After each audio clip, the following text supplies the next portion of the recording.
Good evening, everyone. Welcome to the New Era Paranormal Podcast. This week we have JD and Irene back for the podcast interview. Guests for this podcast are the Spirit Hunters Ontario. This group is a not-for-profit paranormal organization based out of Simcoe and neighboring counties in South Ontario, Canada. The group incorporates a wide variety of tools and techniques between high-tech and fundamental intuitional equipment. The group handles private hauntings for businesses and residential clients. They also offer public tours for locations including the Cottonwood Mansion Museum. So, Debbie and Jen, can you guys talk about how you got involved in the paranormal field? Do you want to go ahead, Jen? You want to start? Yeah. Oh, okay, sure. You go ahead. I had an experience back when I was a kid. I saw a ghost. I went down. It wasn't a scary thing, but I just went downstairs. I felt somebody watching me. I turned around, and there was this little boy on the edge of the couch just watching me as if he wanted to play hide and seek. And ever since then, I was always interested. My mom was a nurse, and she always came home with stories about she worked in palliative care, and so a lot of people passed away, and she had all sorts of stories of the nights when people passed, and so it's always been an interest of mine. Deb? I'm a medium, so I've always kind of seen things my whole life. I'm being accosted by the cat, sorry. Yeah, even as a kid, I would see things that other people couldn't see, and I grew up hearing stories about it because, like, my mom was a medium, and several members of her family as well could see and hear and speak to spirits. So it kind of was normal growing up. And then, you hit the teenage years and you kind of push it away because you don't want to be that person, right? As you're going to high school. But then I got back into opening up again after that. That's awesome. Okay, so the little boy at the end of your bed, you said it wasn't scary, but what kind was he? Was he of this? Was he of your century? Was he like did he look like he was dressed in older clothes, or? He looked like he was maybe dressed in like 50s, 60s clothes. Like he didn't look that much older than like I was. This was early 80s, probably. So he looked, maybe 50s, 60s style clothing and like that kind of like bowl haircut that kids always had. Yeah. But it was a fleeting moment. I only saw him one time. I never told anybody about it. And that was years later. My parents said, "Oh yeah, that house we lived in when you were really small, it was haunted." But I didn't know that they thought that too. So yeah. Isn't it amazing how things come out later? You don't mention it, nobody talks about it, and then somebody brings up something random, and then, oh yeah, totally, it's happening the whole time. Somebody has too much to drink at a family gathering, and out it comes. Right, exactly. So for mediumship, you're kind of lucky, Debbie, that you had family that were mediums and understood. Did you find that when you went outside of like your family, like even I know teenage years were hard, but when you would go to school, were you not able to talk about it with other kids, or were other kids more receptive when you were young? I just didn't talk about it with other kids, but like I could always sense moods and things like that as well. So it really didn't open me up to a lot of friendships when I was a kid either, because I would just nope. Especially kids back then. Oh, they were horrible. You're that age, all the emotional ups and downs. I can't imagine, especially if you feel intensely all their emotions. And being more open, for me, I had to be more closed off. We really didn't talk about it. It wasn't really, okay. So that blocking out helped a little bit when it came to that emotional stuff. But being completely open and young and experiencing that, yeah. And being kid in the 70s was not very much either. Yeah, Some ways, other ways, yes, but that's very interesting. That's pretty cool. So how far back does your family go, mediumship wise?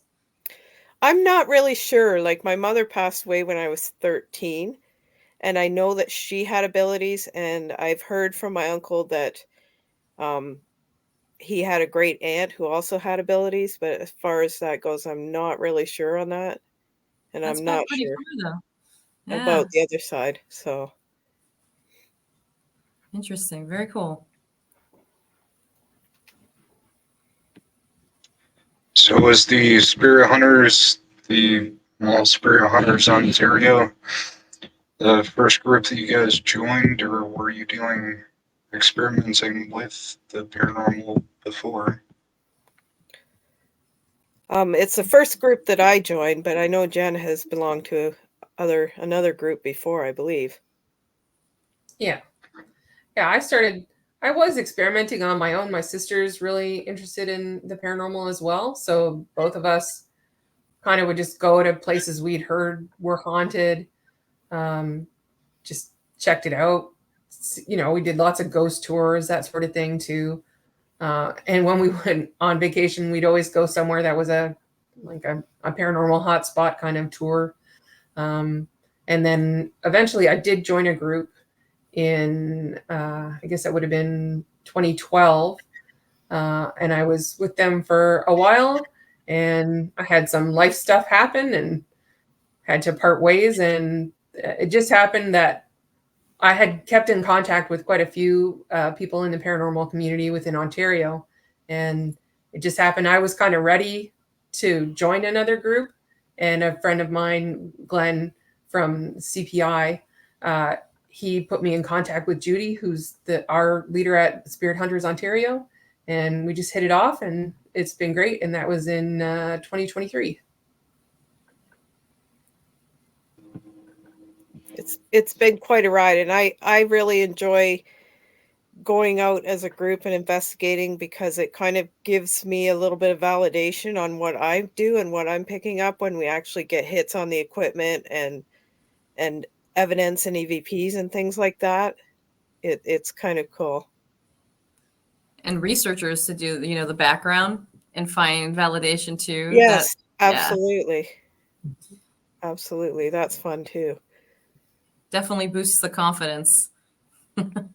And I've learned a Yeah. lot too, being in contact with other people in the field and people who are not. Like we all learned how to dowse from a professional grave dowser who works with an entity called Bereavement Ontario, who find lost graves for families who Oh, are looking wow. for people. So him and his wife have traveled all over Canada finding lost graves for people and cataloging them, and she's written a book and everything. It's pretty cool. Wow, that's amazing. Yeah. So even learning how to use dowsing rods, which is something I kind of poo-pooed before, it's kind of opened me up to that, and now I find them an amazing tool. So I can't. How do you even start finding someone's grave? That's amazing. It seems almost impossible to me, especially if it's a lost grave. How they even start or go about doing that? That's He kind of crazy. he kind of said like one of the clues is a lot of if you're in an area where there was a lot of pioneer activity, right? Um, he said a lot of people who were first settling the land didn't have money for cemetery burials. They didn't have money for caskets. So when they died, they were usually buried not at the back of the property, but at the front of the property where people going by on the road could pay their respects. And we've gone dowsing in Huh. different areas as a team and found things. So it's pretty cool. Wow. Yeah. Yeah, one of the most amazing things was it was actually at Deb's house. We met there as a team, and we were going back and forth across the front of her property, and without even looking at each other, all our rods crossed in the same spots. And it was one of those things like if one person's crosses, yeah, you can say, oh, that's coincidence or the wind, or Mm. there's so many factors.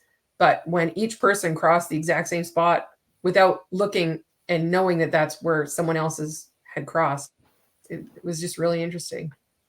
Yeah, can't beat that kind of validation. No, it's Yeah. pretty cool. So So we, Spirit Hunter. So go ahead.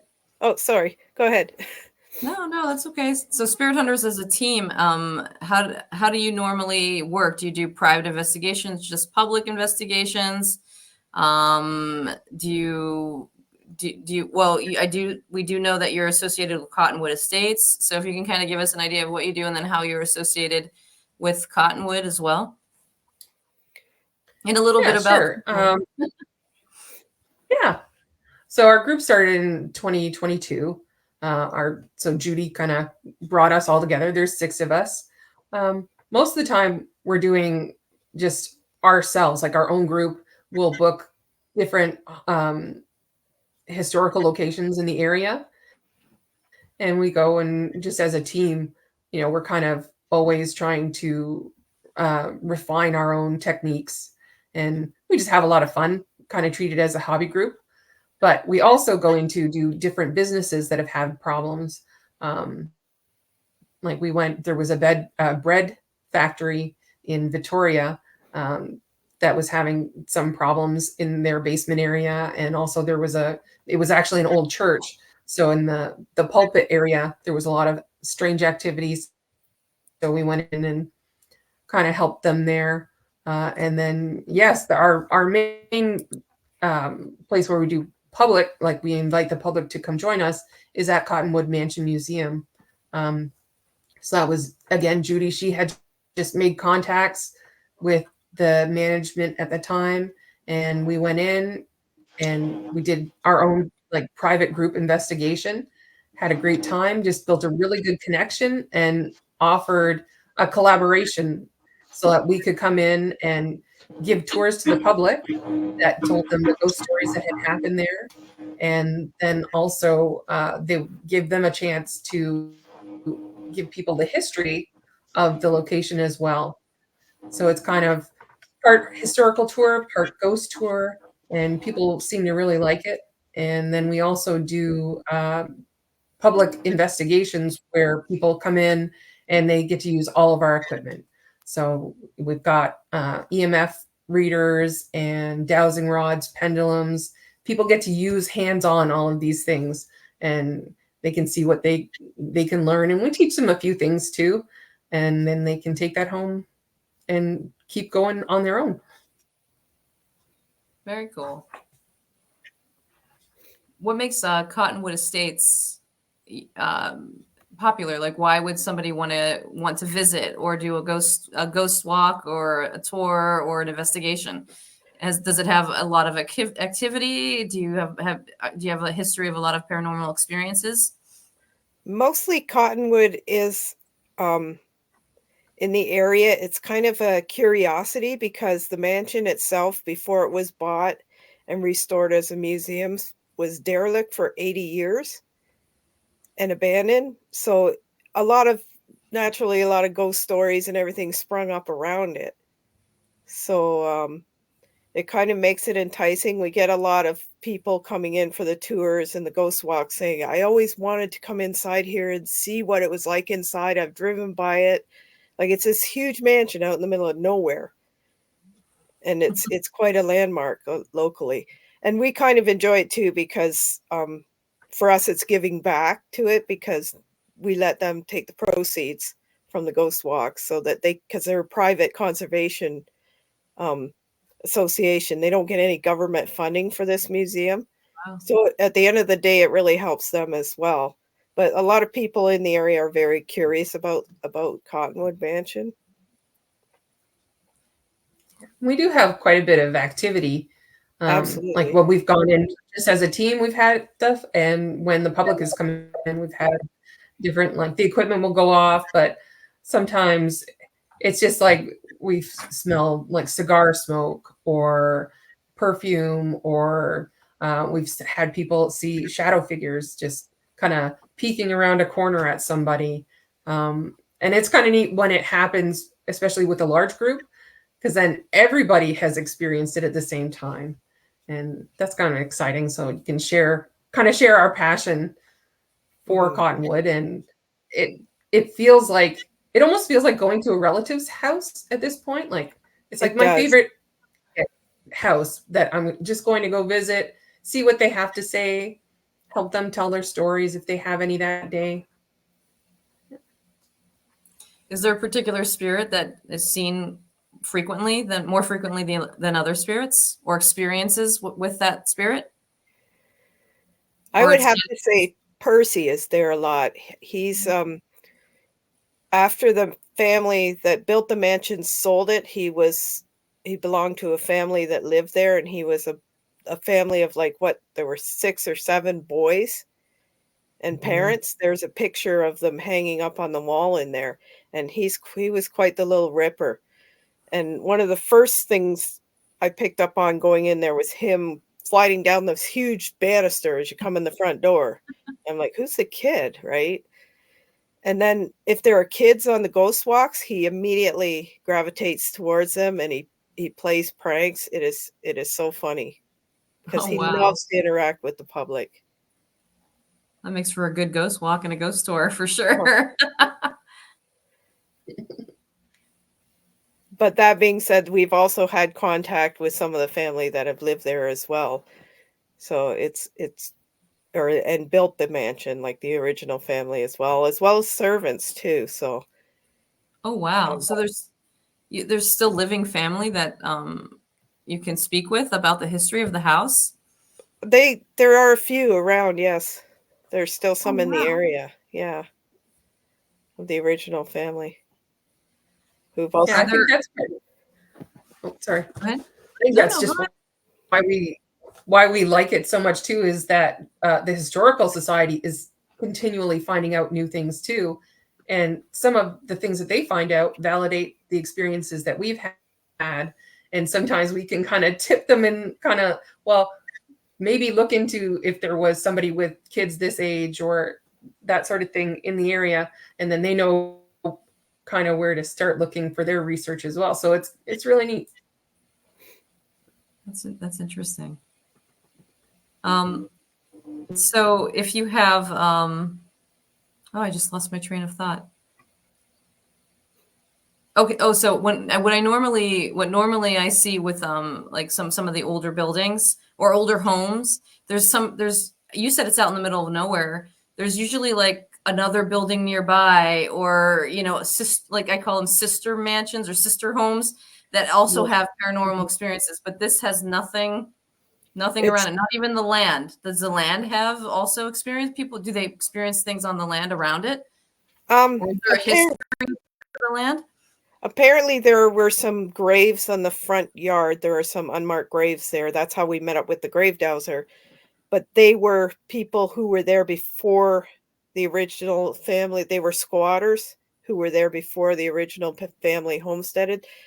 This, I believe, the original deed was granted to the family who came up from this New York somewhere via Germany, or came from Germany via New York and settled there just after the War of 1812, I believe, or around there, or the early 1800s. So it's got the land itself even has quite a history. And then you put on top of that, like the activity of the War of 1812 around the area, and the natives before that, the indigenous peoples there who were originally living there. It just adds a lot of layers to it. Yeah, definitely. Recipe for a good haunting. Yep. Yes. With a location like that and the historical society operating out of it, they're basically the main ones that would be there most of the time. So it's definitely the best person to interview about the activity. That's true. Having them around, it's definitely helpful. Is there have they, like, people who work for the historical society, have they had experiences? Do you have a big skeptic that would never believe that turned out to have an experience where they're kind of like, okay, maybe this is real? Have you had anything like that happen yet? Or I'm sure you have, but if you can recall anybody that stood out or you wouldn't have expected? On the skeptic side, I don't know. The current interim manager, he's half in, half out. I think he's skeptic Yeah. but open minded. So I don't think he's had an experience himself yet, but I think one's coming his way. I think so And, too. And a lot of the yeah. past volunteers and managers and everything have had experiences there. And the presidents of the Preservation Society used to have experiences there all the time, the past president. I think that with Cottonwood, the thing is, once we go back and go back and go back, it's like going to somebody's house. When you're first there, they're going to be a little shy, but once you keep going back and the spirits get to know us, like they're like, "Hey, hi, hey, come on in, let's talk." I find that they're more eager to tell a story to us and let us know what they need to tell us. Yeah, that makes a lot of sense. It's just like going to visit anybody else's home. Yeah, You exactly. know? Yeah, And with our tours exactly. and things, we can't stress that to the public enough. Like, be respectful. That's one thing we always demand. We don't taunt them. We don't demand that they talk to us. We don't, I say always, always, always respectful. Like you're talking to another human being. That's awesome because that's really important. I mean, you both know and understand that they're people. Yeah, Most of the time, it's people that are sitting there that are they're just it's just they deserve the same amount of respect as if they were standing flesh and bones right in front of you. exactly. Yeah, and it's their home, right? Yeah, Like we're lucky enough that visitors. we're allowed to come in. Yeah. Definitely. So you did mention about you have paranormal equipment that people can use when they go on investigations. I did notice that you do investigations and you say you use old school investigation techniques. So what do you mean by old school techniques? Like, do you mean like throw the baby powder down or the powder down and then walk through it? Or what do you mean by the old school techniques? Because I really want to hear about that because I love the old style techniques as well. Yeah, we use a lot of like the dowsing rods that we talked about before. That's an old anything that doesn't have a battery, we kind of consider old school. So yeah, the dowsing rods, pendulums. We have a few trigger objects, like a cowbell that I have that we've brought over, and we have caught recordings of it sounding a couple times. Like so, the bell has actually been rung a couple times. We haven't seen it move, but we've captured it on audio. We have some marbles set up in the nursery area that, see if the kids move them around, have them kind of in a glass bowl and see if any of the design kind of changes between how we have the marbles set up. Feathers in a jar. We've put feathers in jars and had the public ask them to move, Oh, that reminds me. You have a special paranormal investigator. His name is Joey. Is he still working with you, or yes. is he? Yeah, I'm upstairs because otherwise you wouldn't hear me. You'd just hear him screaming right now. Yeah, he likes to hog the spotlight. So, if anybody's wondering, Joey's a bird. What kind of bird? A sulfur-crested cockatoo. Do you just take the feathers on investigations, or do you take the bird as well, or the cockatoo as well? Just the feathers. I would love to see. He's just sat in on a couple minutes. He just sat in a couple meetings, but he provides the feathers, and that's great. Yeah. So you put them in a jar, so you close them off from any kind of air, or and you wait to see if they move around. Well, we can also ask spirit to move them. So how do you? What are you looking? So I know you're looking for movement, but what have you seen? Like, do they tip over? Do they swirl around? Do they do like, does the jar float? It's just not that I would be expecting, but you know what I mean. And what kind of movement are you looking for? Just anything, any kind of movement at all. It keeps people busy for a few minutes, basically. Because I'd yeah, really, I'd really love to see a feather floating midair in the that's what jar. we Kind would of like to see, but someday it might happen. We'll see. It's someday. just one of the techniques that maybe Victorians might have used because we use that to kind of sell this as a Victorian paranormal experience, spiritual experience kind of thing. So I do little mini tarot readings for people, and then Jenna set up the automatic writing, and they were doing card card divination, like just regular playing cards and things like that. So just and I brought my crystal ball in for people to scry into and look at. And they have a very interesting mirror on a dresser upstairs in the one bedroom that is really good for scrying. Because when you look in it, your face completely can change. So it's very interesting. Oh wow. Like a funhouse mirror change, or like you see No, somebody no, different. you see the previous owner of the dresser. Oh wow. Yeah, it has freaked out quite a few people actually on the If you're investigation. not too good looking and they're better looking, it's probably a good thing. It's a good Yeah, mirror to have. if you can rock a beard, that's all I can say. Yeah. I don't know, mustache maybe. I kind of have one, but a beard, I don't know. I'm not sure about Early menopause. that. Yeah. So besides the Chestnut Mansion, is there other interesting historical sites you guys have investigated? We just had one at another house museum, which was a farm down towards St. Thomas, Ontario, called Bacchus Page Museum. And we had a rather frightening experience there. Um, the place just got incredibly creepy as the sun went down. Like, incredibly to the point where we were all jumping out of our skin and we got to get out of here. And the floor in this house was shaking. Like, this is an great big old brick farmhouse, and the floor was shaking. And we were sitting at the dining room table and we were asking questions. And I can't remember if we were just doing EVPs or we had the spirit box or whatever. And our one team member has a habit of shaking his leg all the time. So I look over at him and I yell at him to stop shaking his leg. And he's like, I'm not moving. And then we were like, whoa, okay. Yeah, it was pretty intense for a few minutes there.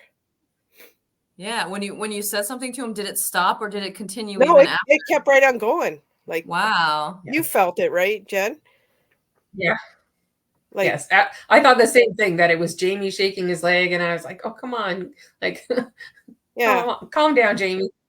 And then we looked at him, and he's like, it So wasn't yeah, me. yeah. And there's nothing like no trains or anything like that Oh no, nearby. it's again out in the middle of nowhere. Well, It's in the nowhere. middle of a forest, basically, Oh because it's a wow. conservation area. And we during the reveal, there's another team that kind of is like their home team, their home paranormal team. And during the reveal, the manager there said, "Oh yeah, the other team discovered a portal in the basement." I went, "Well, that explains a lot." Oh, oh Yeah, it wow. was crazy, but it was not a good place. Like, I could see why the family just decided they couldn't live there anymore, because after it got dark, you just couldn't be in that house, like, at all. I couldn't. Wow. Yeah. Like, And it also explained why nothing popped up around there. Like, there's nothing around there for quite a large area, which is kind yeah. of surprising. It's rural, but you would expect a house within Yeah, there a are no kilometer or so. houses. Yeah. Wow. Yeah. Is there any type of history of, battles or anything that maybe happened on the land or? Possibly. My feeling is that it was a portal opened by indigenous people before Europeans arrived. And yeah, and also a protector of the land, like an Yeah. elemental kind of thing. But yeah, I just I had my back to a window. I was sitting in the dining room and I'm just like, it's right behind me, isn't it? It's right behind me. I can't like I just got visions of these things crawling all over this house, right? It was just Yeah. awful. That's a that's And it an was incredible. odd feeling. It was creepy. Yeah. Yeah. Like we all at And the we end of had the been, night we were all creeped out. We just were yeah. okay. What time is it? We got to get out of here. That says a lot when you have a group of paranormal investigators that are kind of like, okay, yep, let's go. Let's go. This isn't right. Yeah. We had been there for hours before then too. Yeah, Like, and it was so fine. we were very comfortable in the house. We knew that like there's some like this elemental, for lack of a better word. We could feel it watching us from the edge of the woods, but it seemed to be back there in the woods. And while we were in the house, it was fine. But as soon as it started to get dark, it crept closer and closer. And it was just like, okay, it's time to go. It was uncomfortable with us being there. We were uncomfortable with it being near us. Wow. What led you to want to investigate? Like, was it like you heard about it, or were you driving by? Well, can't really drive by in the middle of nowhere, but were you drawn to investigate, or? Our team leader Judy scouts different locations, so she sends letters with kind of like a resume out to different museums or whatever catches her eye. And for some reason, that place caught her eye, and they're like, "Sure, come on down." So away Good we went. scout. Yeah. It Maybe not also, so good if you don't end up coming home that night because yeah, the elemental gets you, but great for the paranormal side of things. it also has like a barn that is an agricultural museum on the property, which was pretty cool because then you have all this old farm machinery, which also has Yeah, attachments. So that was kind of fun investigating in there. But the house itself was like a big nope. We just nope right out of there. Yeah. that's pretty cool. I also saw. Go ahead, JD. Sorry. Well, do you guys have any difficulty getting access to locations? We had a different group on the podcast, SIPA Canada, that had trouble, or they were experiencing trouble. Yeah. As if you It is difficult. area. Yeah. That's Judy finds the same thing. Like she must send out, I don't know how many different letters and requests, and there's so many that say no, we're not interested in having any paranormal attachment to our museum or location at all. There's some people that the people that we talk to and make contact with, they are on board. They would like to have somebody come in, but then there's a board of directors and they are not so down with that, and so it doesn't end up going through. So it is a challenge, and I think that's part of the reason why we enjoy going to Cottonwood so much, is that it's building our resume. So when we can go to other places, we can say, if you have questions, you can talk to the historical management side of things and know that we're not a bunch of kooks and we're not gonna touch anything we're not supposed to touch. We're going to be respectful of the location, of the history, and that we really want there to be people interested in a location, not just for its ghosts, but also for its historical significance as well. Yeah, I guess we have it a lot easier here in the States. However, there are places that, they kind of keep it separate. So they're all about the paranormal, but you just can't talk about it during the day. It's like a completely separate situation. Somebody else takes care of that. They don't associate it with the daytime stuff. Do you find it, do you have, Mhm. I mean, of course you have the difficulty, but do you have locations that at least, they'll allow it, but you just don't really talk about it? They don't mention it. Like it's not on their site. It's not talked about, but they still let you come in and investigate. Or they don't want you to talk about it. Have you ever had that experience? I Or haven't come, yeah, I haven't come across anything exactly like that, but I do know of a couple locations that all year you don't hear anything about paranormal investigations or anything, and then October is approaching, and all of a sudden they've got a paranormal team that's going to give you a tour. There's places called Black Creek Pioneer Village in Toronto, and I went last year for a tour. It was great, but it only happens in that small little fraction of the year, and then there's nothing, again, like you were saying, there's nothing on their website about it. It's kind of, just to drive tourism during September, October, and then forgotten about and buried for the rest of the year. yeah. It's kind of sad though too, because the spirits that are there, especially when you have an active location, they want to be heard. They want their stories told. So it's kind of sad if they don't allow the stories to be told. Absolutely. Especially in locations that are really busy and have a lot of history, because the documented history is only one part of it, and it's not really the human side of things. And a lot of people don't get to hear that side until a team goes in and they capture something, or medium or whatever, and then you get to hear the people side of it. They were actual real people, not just these tin type photographs or paintings on the wall. Yeah, you find that connection. Mm-hmm. Which Makes a lot of Yeah, like that's like with Percy. Like, mm-hmm. yeah, you can look in the museum and you can see the photograph of Percy and his family living in Cottonwood Mansion. But for Deb to make that connection and to see, like, he was a happy little boy. He's sliding down the banister. He likes to play with people. He's happy when we're there. Like, that gives a whole different dimension to, and it makes the people more human. Yeah.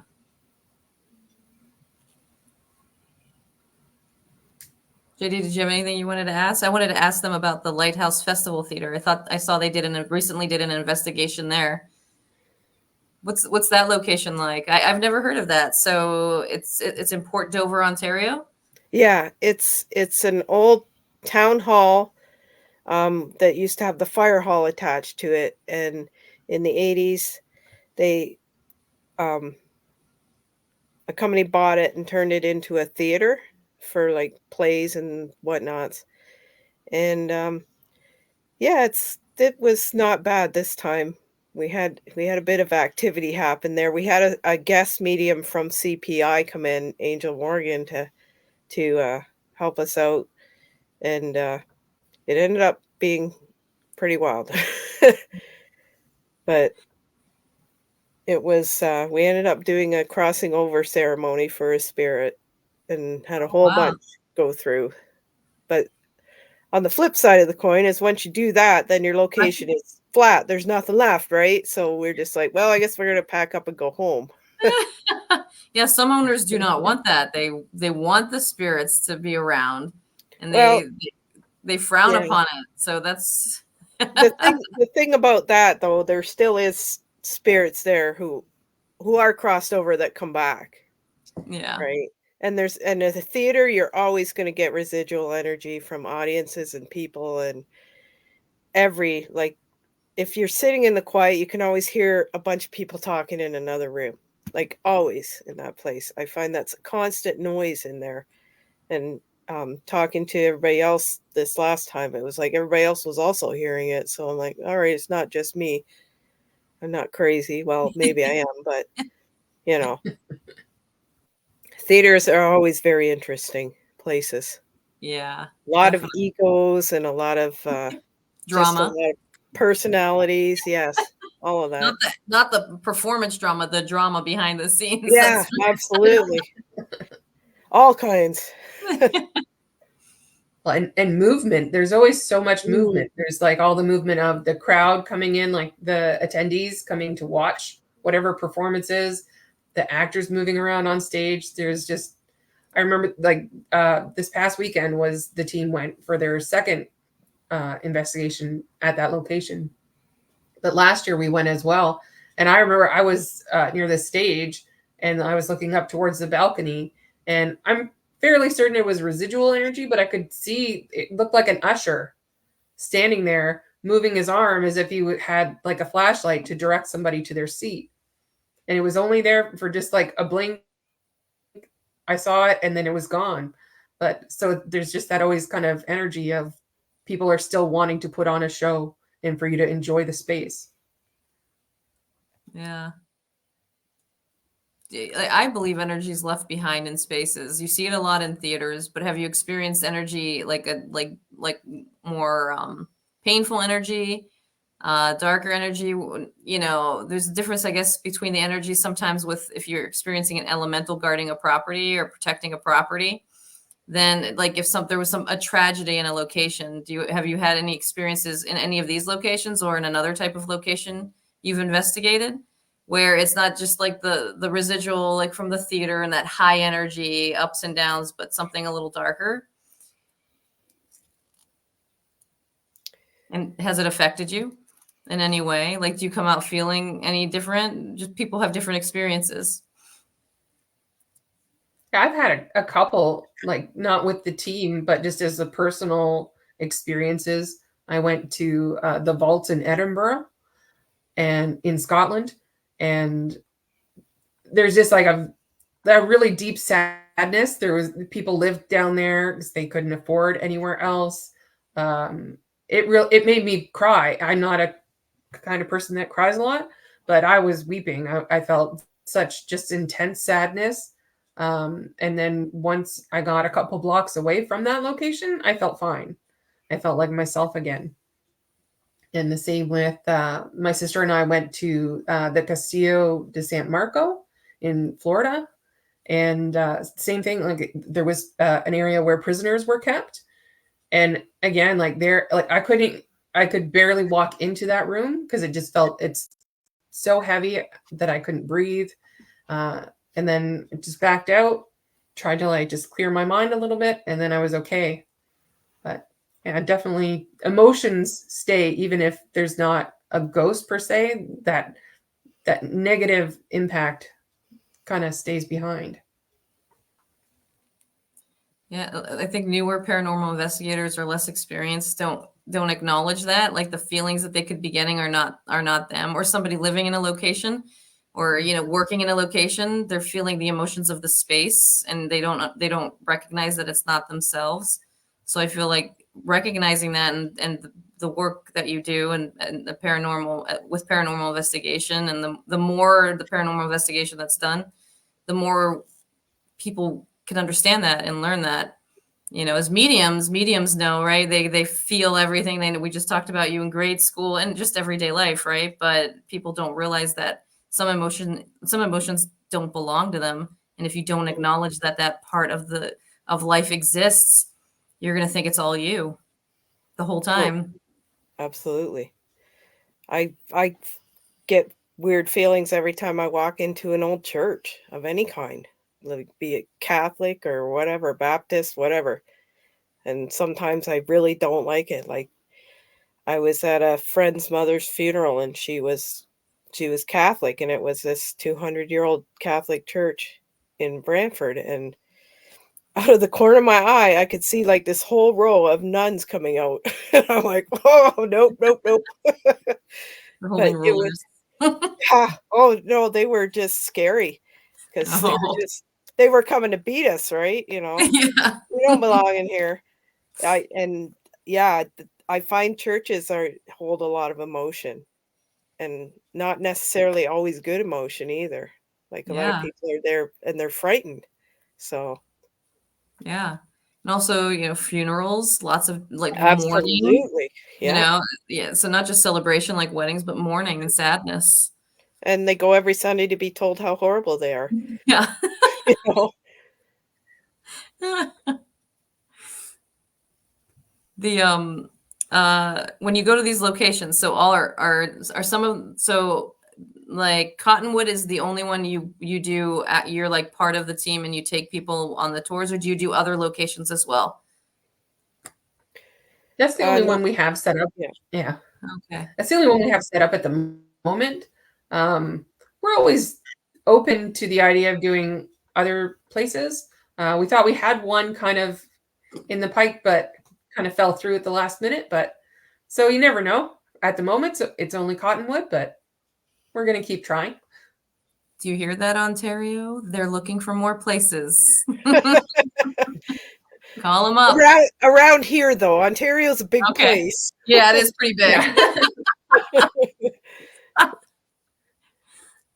Prefer short commute. We'll add that to the Yes. bottom of that. Yes. Scroll Within across an the hour. bottom. Especially with gas prices these days. Yeah. Oh man. And snow. You get a lot of snow up there. So I can't imagine going to the remote locations that you go to. Do you ever investigate in the winter? Not Considering usually, how no. cold it gets there. No, we don't. Yeah, not typically. We don't want to be driving in the snow at 1 o'clock in the morning. It's not ideal. So. We have this place here. It's called Prospect Place. It's in Trinway, Ohio. And it's not really in the middle of nowhere, but it's a mansion, like kind of like placed in the middle of, just kind of open land. And I remember going there, and we'll go, we were freezing. We were end of November and it was just like, warmed up, bundled up. We're crazy. You guys are a lot smarter than us. We're not. And then the drive, I hit a deer. Oh my gosh. Here on it was snowing, the weather was bad, and then lots of windy roads because you're going, to areas that are not, as populated. And there he was right in front of me, waiting for me to just hit him. He just stood there. I came around the bend and hit him. Or her. I think it was a her. I think it was dark. So a lot of snow. But yeah, it did a little damage, but luckily my car was still drivable. So yeah, especially in the snow. So yeah, but I'll still go out and investigate when it's cold. But you're smart. The bad weather you don't think about. You think about, oh, the temperature will be fine. We'll just bundle up, but you don't think it's going to snow in the middle of the night or you're not going to be able to make it back. You're going to be stuck there. It's the drive. Yeah. So well, if you have many places around here. Oh, go ahead. Go ahead. I was just saying there's so many places that are around here are generally in rural locations. So there's not a whole lot of anything when you're driving there. So if you hit a deer and you couldn't drive your car away, you're there for a long time. Yeah. That's kind of scary. That's a lot of devotion. Yeah. And venison. Yeah. At least you have something to eat while you're there. So when you do you have any upcoming events or public investigations or anything that you're going to be doing coming up? Yes, we've got a couple. Yes, we have 2 more events open to the public before our season kind of ends, both at Cottonwood. And so the first one is October 26th.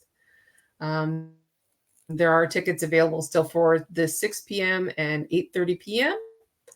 And then also, so that's just the ghost walk. So that's, a history kind of guide and a ghost, we're going to give you the ghost stories of the mansion.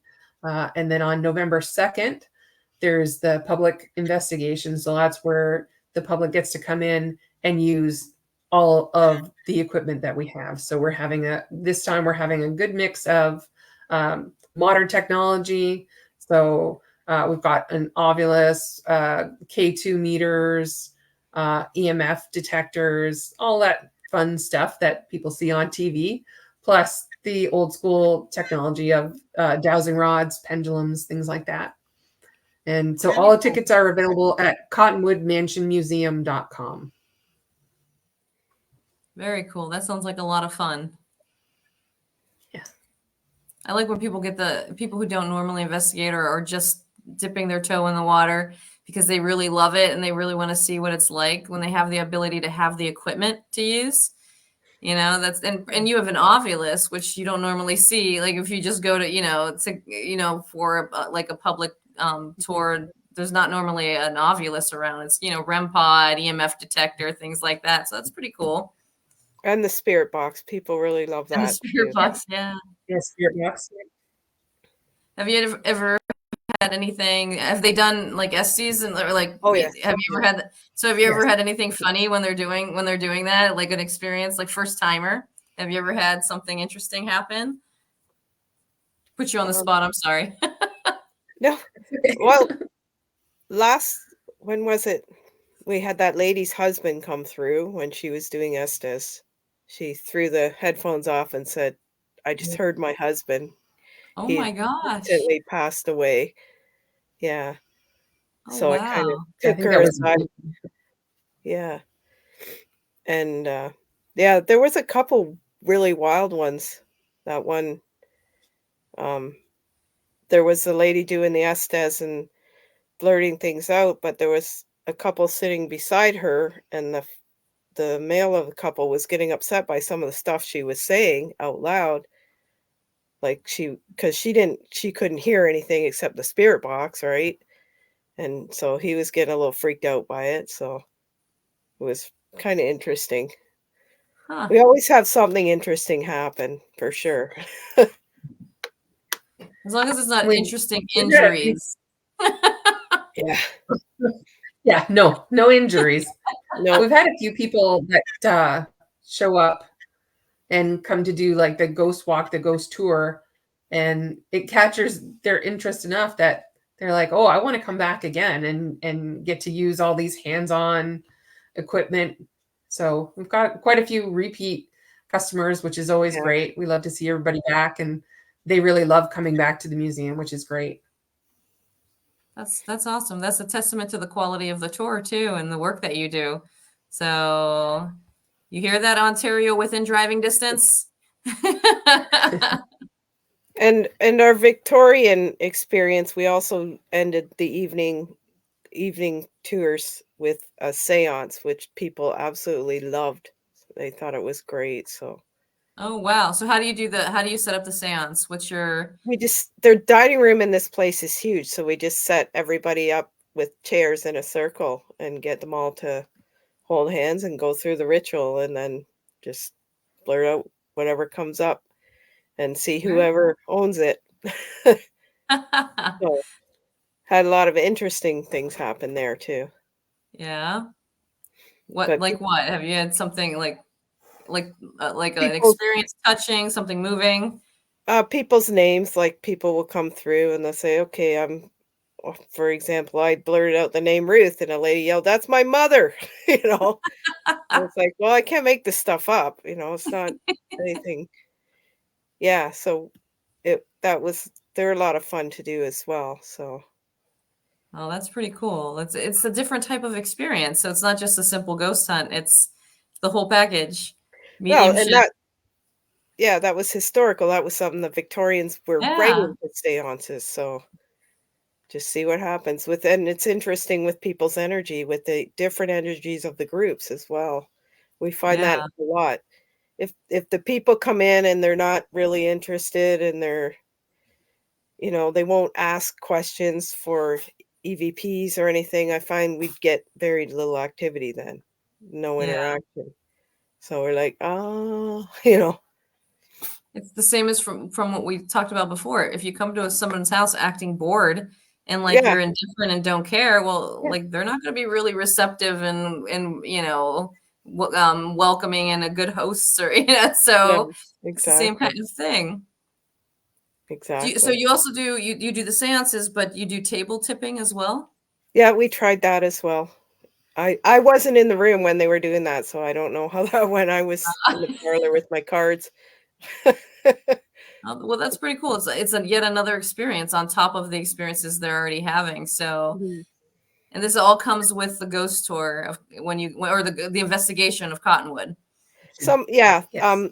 the next one I think we're gonna do, it's not gonna be a whole Victorian. The last one was an entire Victorian experience. The Okay. mansion wanted to add that kind of thing because they do Victorian have Victorian teas, and they have Victorian guest experiences and stuff like that. So we thought I was came up with the bright idea, well, why don't we do a Victorian spiritual thing to kind of complement all the stuff they have going on? And they Yeah. were like, yeah, we're in, we'll do it. Let's do it. So That's awesome. yeah. And the tickets sold really quickly, didn't they, Jen? Like, Oh, absolutely. we Yeah. sold extra tickets for all the time slots for that. Wow. Extra. Yeah. That's awesome. Yeah. So we're planning to do that again in the new year. And that's during the winter when we're not doing other investigations. We're kind of our off season, but we're as a group still learning new techniques.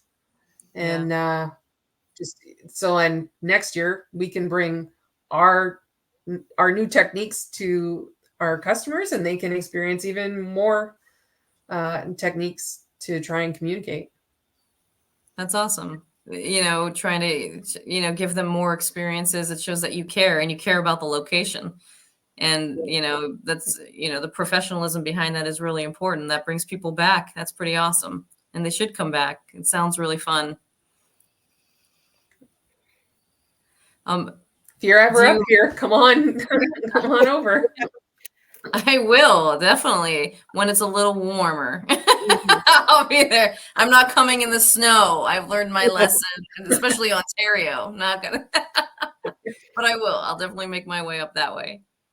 Is there any location, either in Canada that like they won't let you go into that you've always wanted to investigate, or here, or anywhere around the world that you've been longing to investigate, and you would love to get a chance to go out there as either, individually or as a team?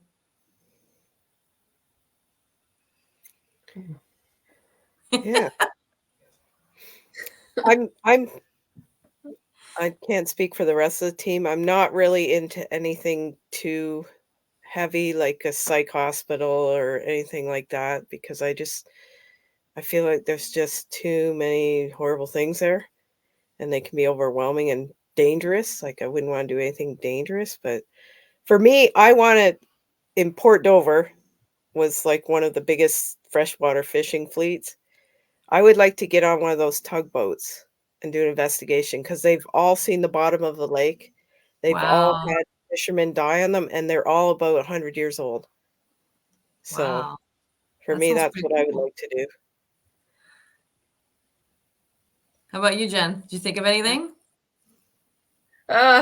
No, I'm drawing a blank. Sorry, but yeah, just same, very much the same as what Deb said. As a group, we're more interested in places that, like houses, things like that, where not everybody wants to go there. We want to connect with spirits that maybe this is the only time they get to share their story. And I think we appreciate that more than going somewhere that you might get a lot of cool evidence. Like, we would rather make a connection with the spirit than capture, cool evidence is awesome. Don't get me wrong. Whenever Cottonwood wants to show up with some awesome evidence, that's greatly appreciated, but that's not why we do it. We're there to connect with the spirits and hear what they have to say. And we're not in for the scare factors either. Yeah. I'm like, Yeah. What was that? Oh no, over there. Like that. Yeah, it's not. If somebody wanted to reach out, so you said you do like private businesses or anything like that. If they wanted to reach out and they wanted a private investigation, how would they reach out to you? Your website? Is there a different way? Facebook? Facebook is the best. We're just Spirit Hunters Ontario. You could also, it's on the bottom of the screen, spirithuntersontario.wordpress.com. That has links to all of our social media, as well as updates and links to get tickets to the events. And also, if anybody, you can always email us directly. It's spirithuntersontario2022@gmail.com. Very cool. That's awesome. So reach out. They seem like a great team. And if anybody wants to hire them for new locations in Ontario within driving distance, reach out to them. Yeah. JD, did you have anything else you wanted to ask or add? Not that I can think of.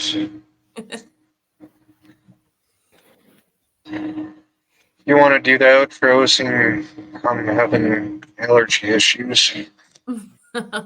We have colds, we have allergies. It's that time of year. Yeah. I do hope you feel better, Deb. Thanks for joining us, thank- even though you have a cold, and JD his allergies. I hope you feel better soon. 'Tis the season. Well, I thank you for coming on. Thanks for joining us. We really appreciate it. Thank you for having us. Thanks so It's a much lot for of fun. inviting us. It's great. Yeah. Yeah, it's been great getting to know you. Anything else, JD? Ooh.